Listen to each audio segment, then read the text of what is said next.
Welcome to Awdhesh Academy. Our topic for today's essay is Globalization versus Nationalism. Now this topic appeared in 2009 and it is still relevant. So let's discuss about this. Now to draw the layout of the entire essay, we can discuss about first the definitions. Now these definitions need not be the dictionary definitions, but you may explain it in your own words, that is, what is globalization and what is nationalism. Now you may also include a brief history of both nationalism and globalization. Then we can discuss about positives and negatives of globalization. And similarly, we can talk about positives and negatives of nationalism.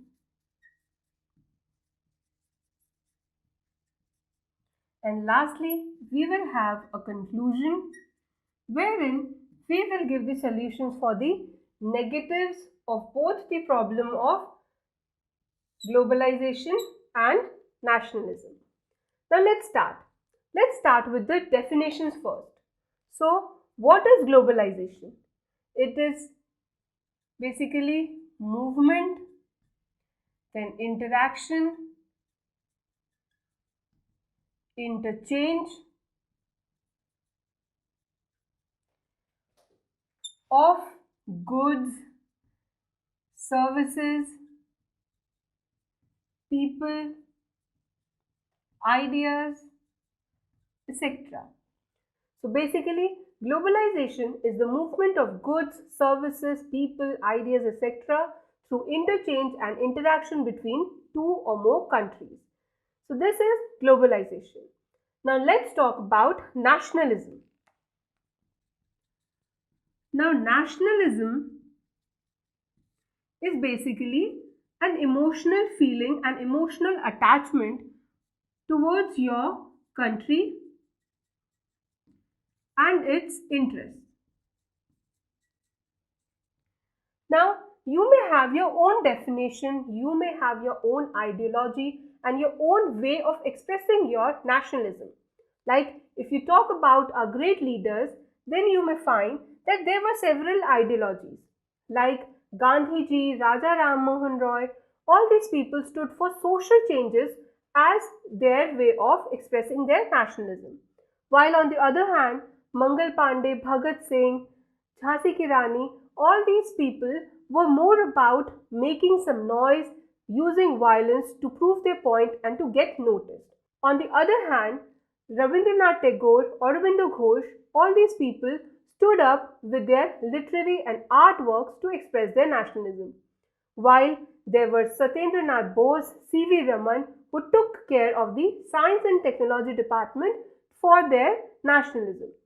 So everyone has their own definition and own ideologies to contribute to the national interest and the way to love their own country. So this is about the basic definitions of globalization and nationalism.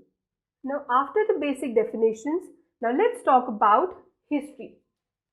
Now let's take a timeline of past and present for globalization first.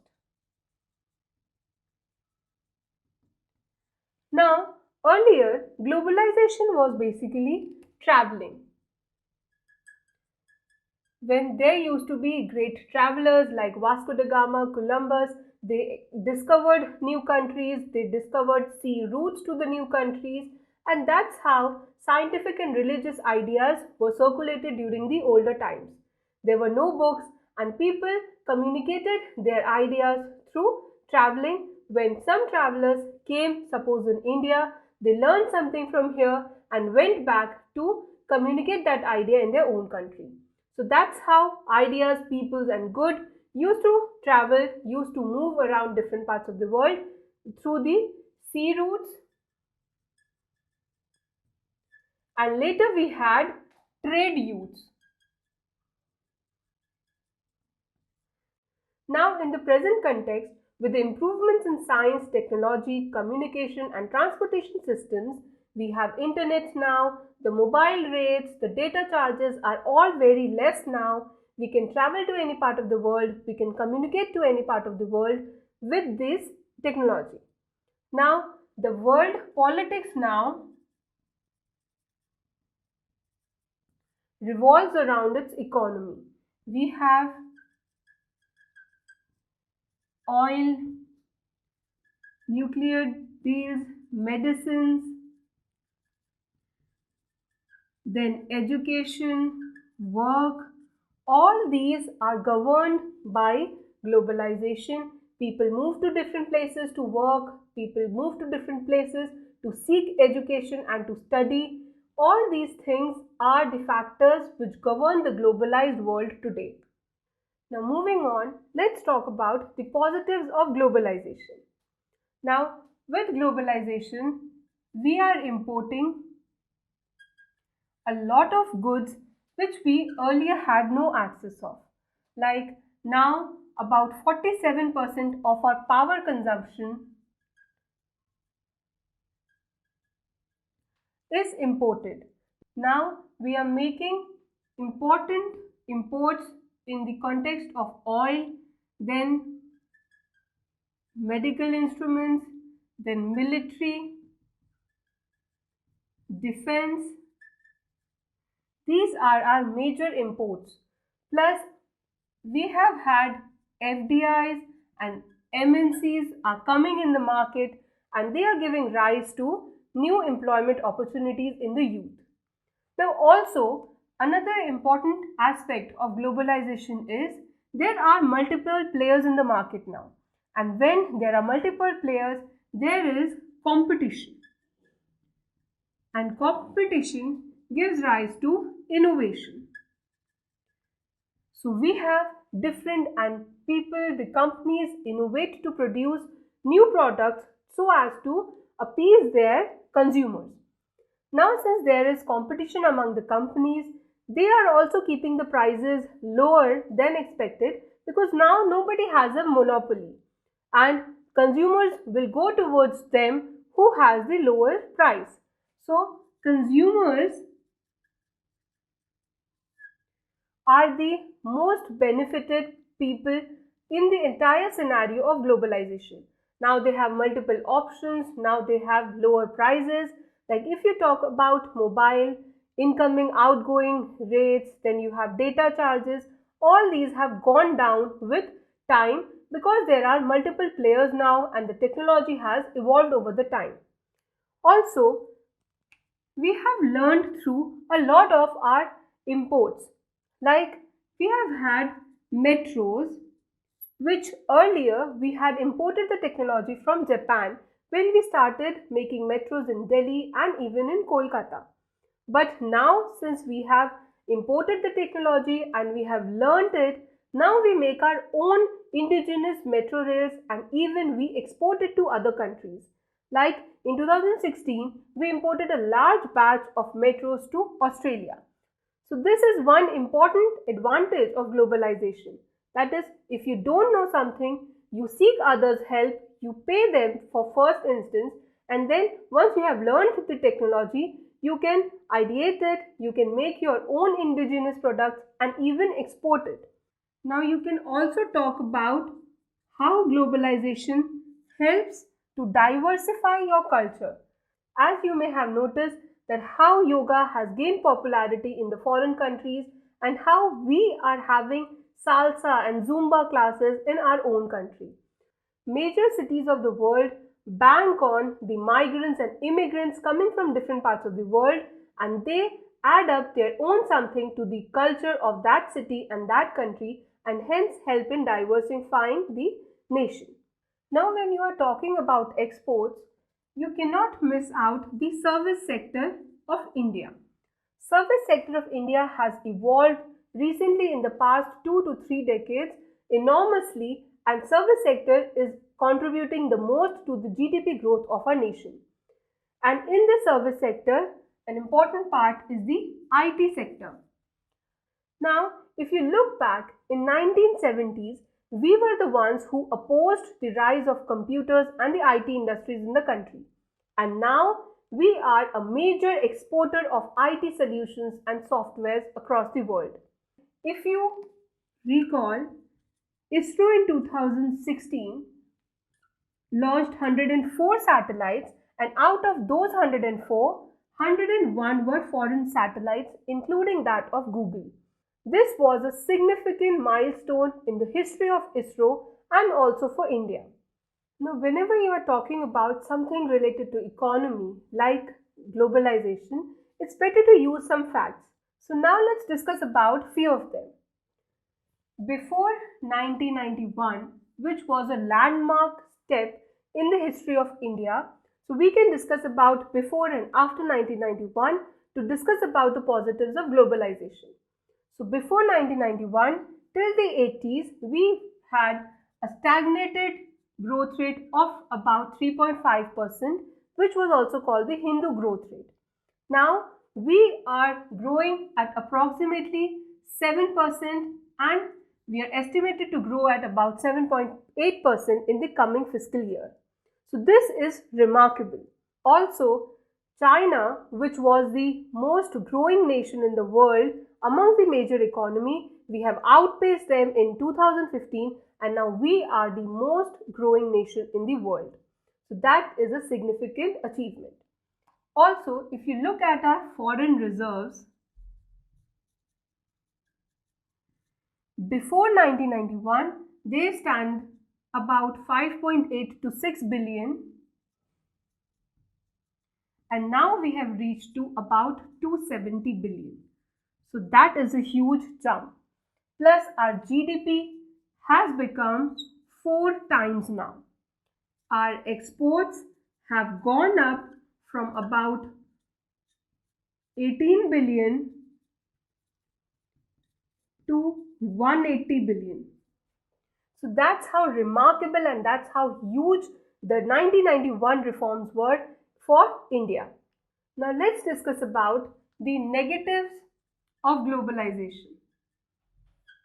So the first major disadvantage or negative aspect of globalization is it kills the domestic market.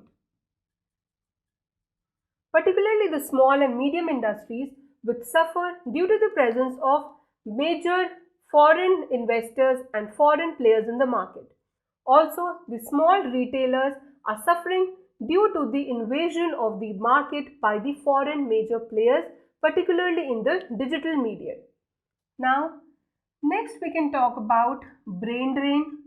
That is, when educated people from India go and work or study abroad, it's a brain drain because we had invested in them a lot of our energy, we had subsidized education. So all that goes in vain when those talented people go abroad to work. So that is what is called brain drain. Also, our culture is taking a hit because when our culture is getting westernized, people are forgetting their own roots, and that is not a good thing. Also, now when our economies are dependent on foreign players, those foreign players and foreign countries are ruling our country. Now the power of any country relies on the power of its economy. Now with globalization, the bigger economies, the bigger nations are having a say in all the domestic markets, domestic matters of different countries like US, Russia. These are major economies and almost all the world politics is ruled by them and other superpowers. So that is a major disadvantage of globalization. Next negative aspect of globalization can be joblessness. When you import something from a foreign country, you give the opportunity to them and kill the opportunity from your own domestic players. So that gives rise to joblessness. Like even if we are growing at about 7 and 7.5%, but our job creation is only near 3.5%. Now we have discussed about all these things and we are moving to the positives and negatives of nationalism. Now let's start with positives first.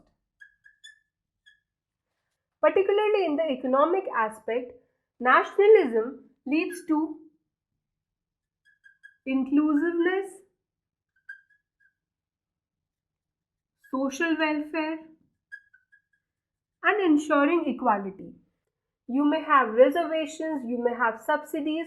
All these may not be purely market driven, but this helps in the overall national interest when you empower the socially, the economically backward people through reservations and subsidies and all such social welfare programs.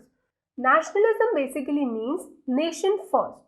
So, like we have the Make in India program, all this helps the domestic market. The poor, the farmers, who are not invaded by the foreign players. So these are some positives of nationalism. Now let's talk about negatives. Now the negative side of nationalism is jingoism. That is when nationalism becomes extreme and you use violence to force and enforce your beliefs of nationalism on others. Like we have had many protests and violent acts in the name of banning Pakistani singers and Pakistani actors to perform and work in the Indian industry. So that is a example of jingoism. Then nationalism also leads to protectionism. You try to protect your domestic market and in turn you compromise with the efficiency of the people of the country and also of the Indian organization, be it railways or any other public government owned organization or company. You will find that they always run on loss because they care for the social welfare and that leads to huge loss and thus it reduces efficiency and nationalism. This emotional feeling cannot increase your GDP. Now let's move on to the conclusion part of our essay. Now here we need to give the solution for the negative aspects of both globalization and nationalism. So the major disadvantage or the major negative point for globalization was it kills the domestic market. So as a solution, you may suggest that we can have liberal laws and tax regulations for small and medium industries. You may have lower interest rate for loans. You may encourage startups to help the small and medium scale industries thrive in the competitive world. Also, you must encourage and fund innovation and research. When you fund innovation and research, even industries, farmer and every sector can gain from it. That is, they can have a competitive edge. This may also help the school students and the college students, the talented people. The problem of brain drain which we had discussed now, this will also encourage these students and we can absorb the talented students into innovation and research. So this was one way. And now talking about culture and heritage, that is westernization is ruining our own Indian culture. So the solution could be you could have different exhibitions, fairs. Then a major important step can be to revive our traditional things. Like for example, we have revived khadi now, handloom, then we have Banarsi, jute, Kolhapuris. All these forms of textile and clothing were very traditional and were not in use for a long time. But recently, when they were revived and contemporized, so that became a modern trend. So in this way, when we revive and modernize our traditional things, we can make it popular among the youth as well. The basic idea is globalize the positive things and not the negative things, be it culture, be it things. So we need to have a balance. That is, we must always have our national interest first, but globalization can help in that national interest, and only then it is good. Globalization and nationalism are like the two wheels of a bicycle. They must move together for the perfect balance of a nation. And with time, we must keep evolving, just like Dr. Manmohan Singh said when he gave the 1991 reforms that no power on earth can stop an idea whose time has come. So, that is the main thing, and that is the main idea for this balance. So with this, we end our discussion on this essay topic, and on a practice section option, you can write your own essay using these points and also adding some of your own. So thank you for watching and keep practicing.